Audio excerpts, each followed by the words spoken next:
இறைவனும் தன்னுடைய பிள்ளைகளை நடத்தும் பொழுது அநேக காரியங்கள் நம்முடைய பார்வைக்கு அது சரியாய் தோன்றாமல் இருக்கலாம், நம்முடைய பார்வைக்கு அது நன்மையா இல்லாமல் இருந்தாலும் அவர் நடத்துகிற ஒவ்வொரு பாதைகளும் நன்மைக்கு ஏதுவாக நடக்கிறது என்று நாம் நம்பும் பொழுது நம்முடைய வாழ்க்கை இனிதாய் மாறுகிறது.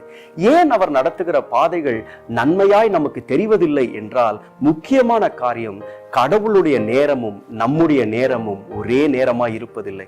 நாம் நினைத்த நேரங்களில் கடவுள் இதை செய்ய வேண்டும் என்று நினைக்கும் பொழுது கடவுளுடைய தாமதங்கள், தேவன் அதை தாமதப்படுத்தும் பொழுது அது நமக்கு வேதனை தருகிறது.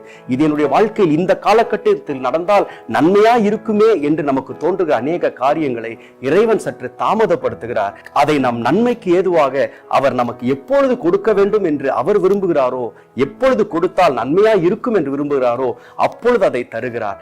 ஆகவே இந்த தாமதங்கள் நம்முடைய வாழ்க்கையில் வரும் பொழுது எனக்கு நன்மையாய் தோன்றாமல் இருக்கலாம், ஆனால் என் வாழ்க்கை நன்மைக்கு ஏதுவாக நடக்கும் என்று விசுவாசிப்போம். இனிதே நடக்கும். உங்கள் வாழ்க்கையில் கர்த்தர் நிச்சயமாய் உங்களை ஆசீர்வதிப்பார்.